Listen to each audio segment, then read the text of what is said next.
everybody, and welcome back to another episode of the Stealth Project. In the last episode, we went ahead and we knocked out the color and the clear coat on the frame portion of itself.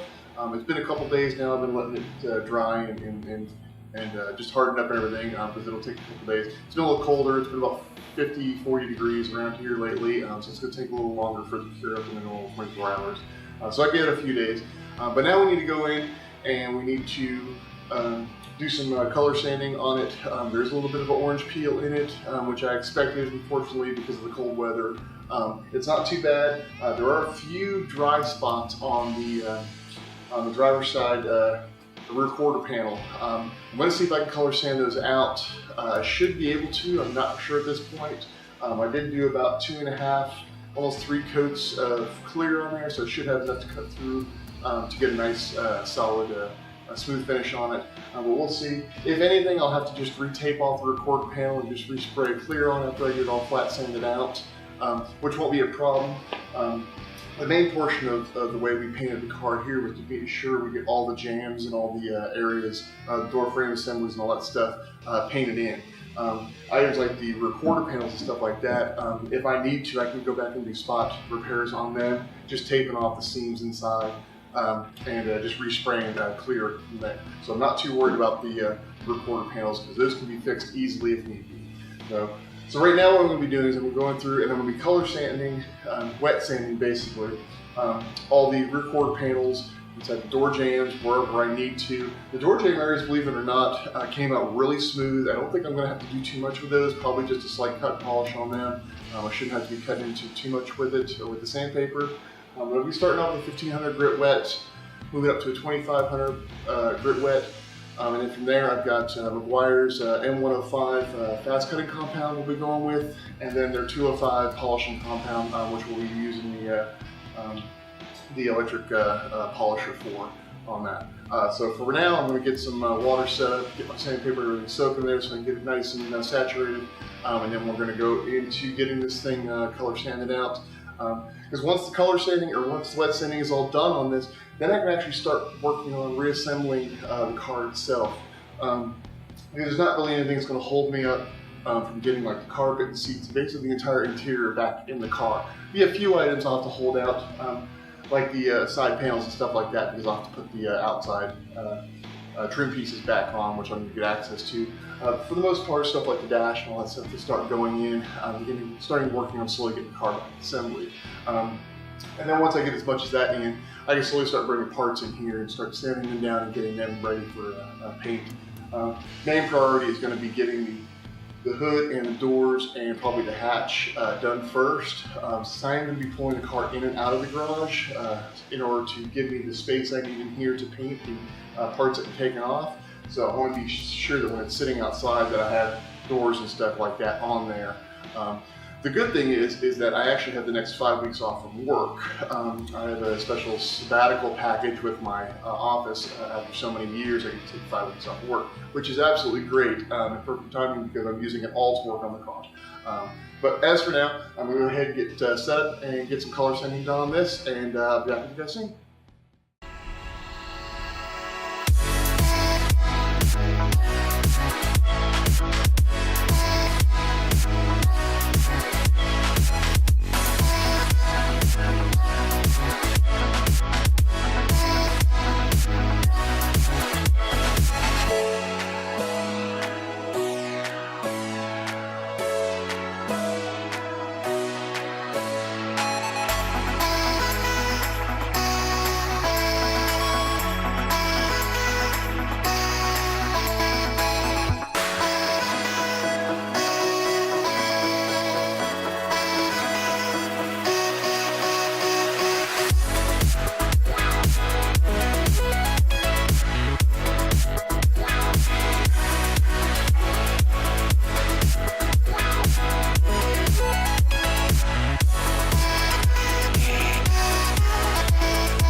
gone ahead and I finished up all the sanding. I've gone with a 1000 grit because the orange peel was a little rougher than I wanted to, just to top them peaks down. Then I went with the 1500, smooth everything back out, and then finalized everything off with a 2000 grit block. So we've got nice dull texture down here. We're real smooth. Few little bits and pieces here, but I mean, once we get everything polished out, I'm not going to even worry about it. Most of them are down here in the corners and stuff like that. So what I'm going to do now is we got some McGuire's M105 here. It's a fast cutting compound. I'll be throwing it on the polisher here, wool pad. I'm going to saturate the wool pad in, and then we'll go ahead and get this panel cut out, and then we'll go ahead and switch out to a foam pad with some McGuire's 205 Ultra Polishing Compound, and we'll polish the panel out to the final appearance. So I'm going to go ahead and work on that, and I'll be back with you guys in a minute.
So like I mentioned earlier, we're going to start working on getting the dash in the car. I started on the wiring a little bit, but one of the main things I need to knock out is the center gauge cluster. Since I'm swapping out the stock gauges and putting in a new set of gauges in here, I need to go ahead and prep this the center gauge cluster. I've already gone ahead and torn it all apart. Basically, I just gutted it. The main pieces we're going to be using are the plastic housings. It's 3 separate pieces. You got the clear outer piece, an inner bezel piece, and then the back piece here. So yeah, just go ahead and take it all apart, gut everything out, leave the 2 metal screw clips in here because we'll need those. The gauges themselves, unless you're going to try to sell them, just go ahead and toss them out. They're garbage, so don't need those, don't need the light bulbs, don't need any of the hardware that's holding it in. So the first thing we need to do is the bezel piece here. We need to take and we need to grind all of this out, because what we're going to do is we're going to set these gauges in here just like this, and that should pretty much lock it right in place. The outer ring here is almost the 52 millimeter. We may have to do a little bit of sanding on it, but once we get this sanded out and cut out perfectly, these really fit in there tight. So I'm going to go ahead and get started on that, and as soon as I get these all cut out, I'll show what the next step will be. I got the bezel all cut out, and the one thing I did notice is that these gauges are going to stick out a lot farther, and it's basically because of this this ring here on these gauges. It won't allow it to sit down any farther in there. I don't want to go cutting all this out. I don't think it's still going to be a problem, because once the gauges are in there, it's not going to look too bad. But the next thing we need to do is, if we were to install this just like this, you would have a gap all the way around here. And it just doesn't look good. So now we need to take this piece here and actually cut out where it's clear. And what this will do is this will give us that extra ring piece that's missing here, to allow it to fill in all that extra gap. So I'm going to go ahead and get this all ground down and get this fitted in. This is probably going to be a little interesting because of those rings there, but we'll see.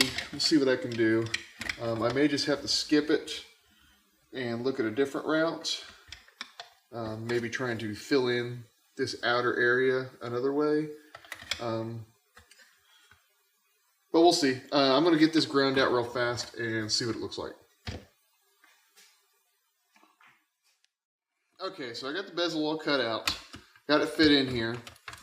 Then when I went to test fit into the dash, nothing fits at all. The problem is that when we go, again, is this ring on this gauge. So what we're going to need to do is basically, if I get it out here,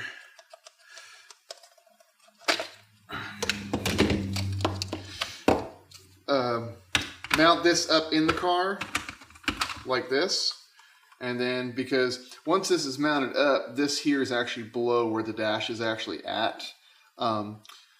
So that leaves us with a problem. We try to mount this in, it's hitting the top portion here. You can see some of the scratch marks from there. We're just test fitting it in.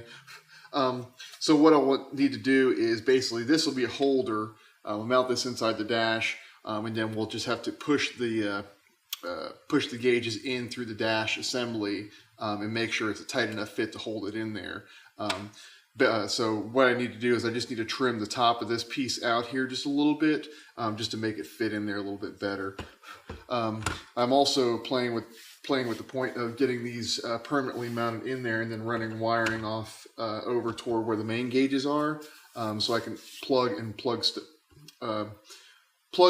stuff, because once I get these mounted in here, trying to get back in there to plug these connectors in is going to be a nightmare. So I'm going to have to make a universal connector somewhere else to make it a little more easier to disconnect these if need be, if I ever need to pull the dash in or something like that. So, but I'm going to go ahead and get working on this here, and I'll get this all trimmed out. And then once I get it done, I'll throw it back on camera and show you what I did.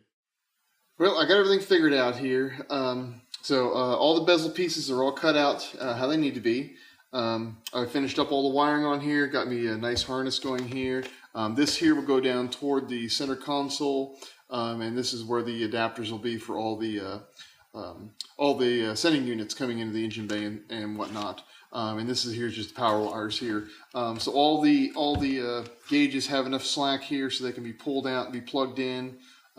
So when we mount this, it'll just be the wires hanging out, and then once the dashboard's in, we go ahead and plug the gauges in, and they just pop right into place like that. And go ahead and do a quick power up here. So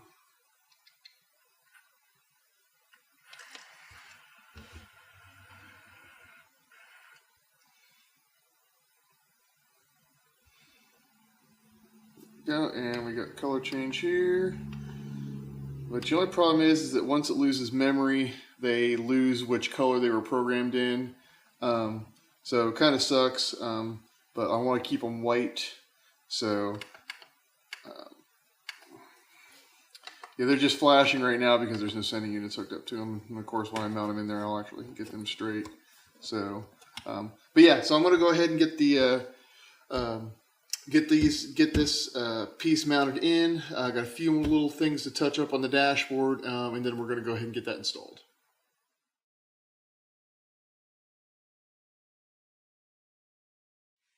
So I got the gauge pod installed, and now I need to work on finishing off the wiring here.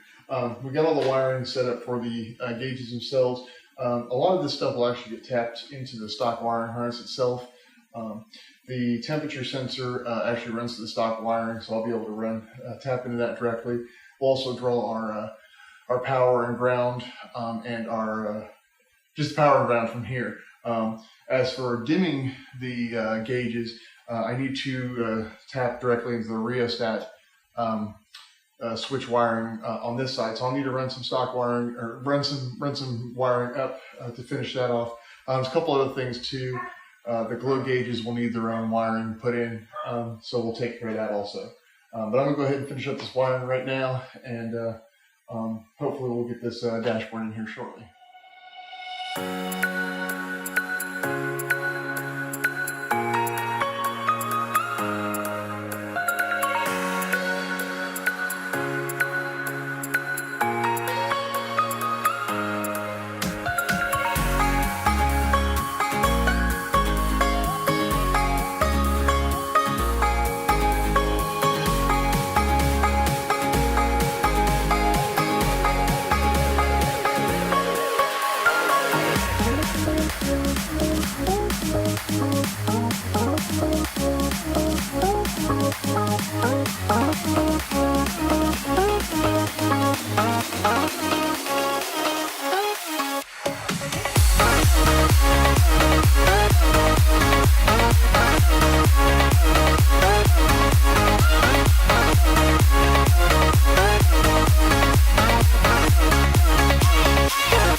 Bye.